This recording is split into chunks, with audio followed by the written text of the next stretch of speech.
The Seattle Seahawks squashed the New York Giants on Monday Night Football 24-3. The Giants are not a good football team. Just to keep it blunt, I think this is a mid-football team. And I was telling people this all off season. And with the Seahawks beating the Giants the way they did tonight, they pretty much confirmed what I've been telling New York Giants fans all throughout the offseason leading up into this season. And that was that your team wasn't really that great. The acquisitions that you made in free agency, Paris Campbell, you traded for Darren Waller, they were mid-acquisitions. Darren Waller, he's a solid player when he's healthy and you're able to get him involved in the passing game. But Paris Campbell, what has he done this season? Not really much. You know, the best addition that the New York Giants made was drafting John Michael Smith, their starting center, who left this game due to injury. And their offensive line was severely beat up. But this offensive line has been bad for pretty much half a decade. The last time I recall the Giants having a remotely solid offensive line was like 6-5 years ago. This offensive line, yes, they were beat up in this game, but so was Seattle. The Giants' offensive line, you have concerns with Evan Neal, who looks like a bust. Andrew Thomas, he didn't play in this game. Their starting left tackle, he's their best offensive lineman. Outside of him, everybody else and John Michael Smith, they're not really that good. Daniel Jones, I know if you look at the box score, it shows you that he didn't have a great game. But I don't think Daniel Jones is as bad as what the statistics show.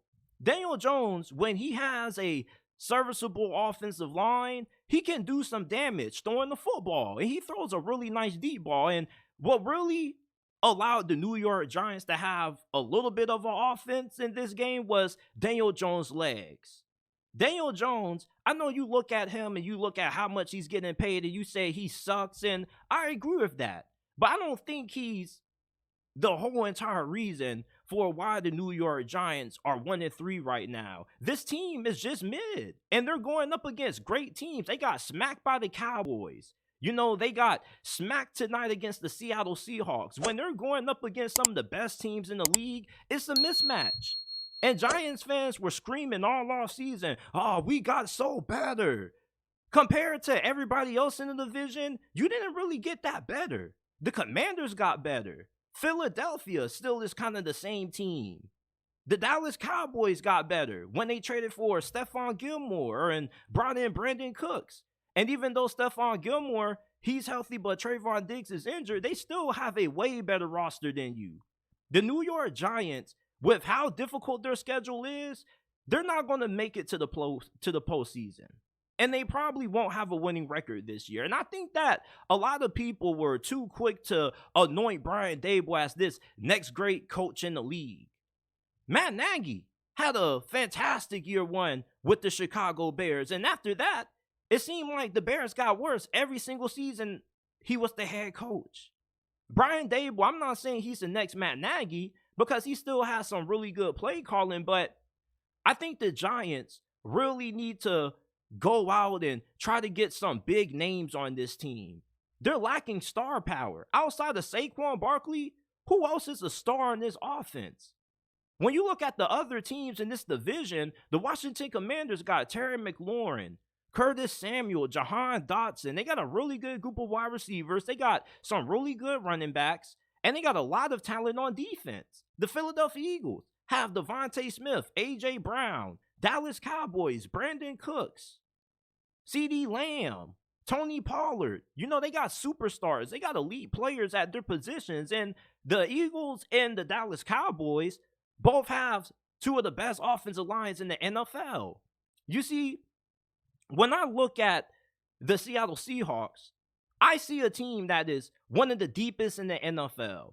You know, Jamal Adams played his first NFL game in like over 300 days, and it only took him 9 plays to get injured again. And it didn't really matter because they got a lot of depth at that position.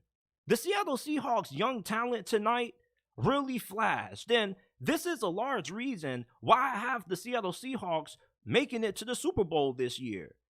They have way more depth than any other team in the NFC at every single position. Their offensive line was just as beat up as the New York Giants.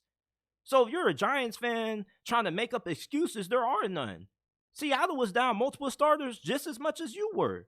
And they were down their starting left tackle too, who's out for the season. But it didn't matter. The Seattle Seahawks, what have they done? They drafted well. They've made some really good acquisitions. You know, you had the Uchenna Nwosu, who was getting pressure on Daniel Jones. You also had Draymond Jones, who was a big free agency signing for Seattle, who a lot of people really didn't even pay attention to. The Seattle Seahawks have one of the best young rosters in the NFL. Yeah, you got Bobby Wagner, who's leading your team in tackles, and he's getting up there in age, but the dude isn't slowing down. He's still one of the best linebackers in the league. You got Devon Witherspoon, who had 2 interceptions. Did he have 2 interceptions? I don't know if he had 2 interceptions, but he did have a pick 6. He had 2 sacks, though. Devon Witherspoon was all over the place in this game. He had a pick 6. He had several sacks. He made a lot of big hits for Seattle. And y'all know I love me some Devon Witherspoon. And the way they're using him, they just got this dude just playing football out there. It's a lot of fun watching Devon Witherspoon play. You want to know why? Because there's not a lot of defensive backs, especially cornerbacks, coming into the league that like to tackle. Devon Witherspoon, he gonna put the hit stick on you. He has no problem running down, coming downhill, and laying down a big hit on a running back. Now, he probably is going to get injured hella often. You know, maybe not early in his career, but maybe later on. He kind of has dealt with a couple of injury issues, you know, throughout training camp and even back at Illinois. But Devon Witherspoon, when he's healthy, this dude is a stud. And I love watching this man play. He was my favorite player coming out of this past year's draft behind Jalen Carter and Bryce Young. The Seattle Seahawks have so much young talent on defense that a lot of people really don't know about. You know about Tyreek Woolen and Devon Witherspoon, but that's about it. Jordan Brooks has been playing some of the best football of his career.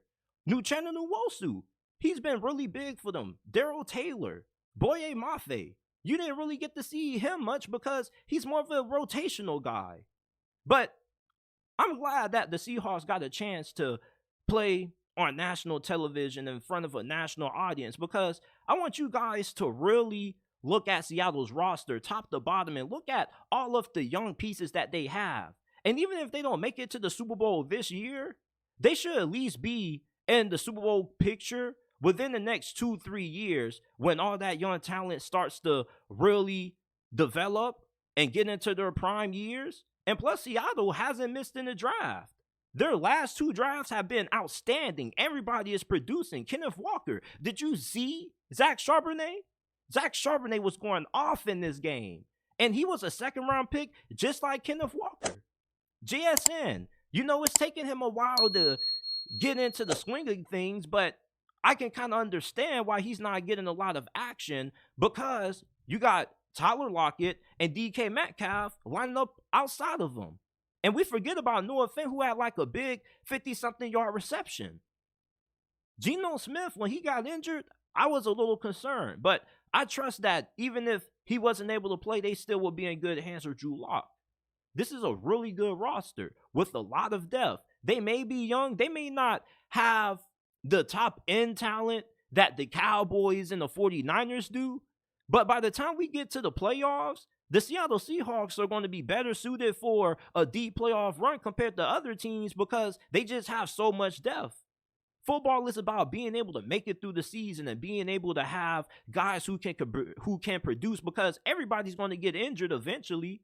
Not every star player on your team is going to stay healthy. And even then, some of them may be a little banged up when they got to miss a few games here and there.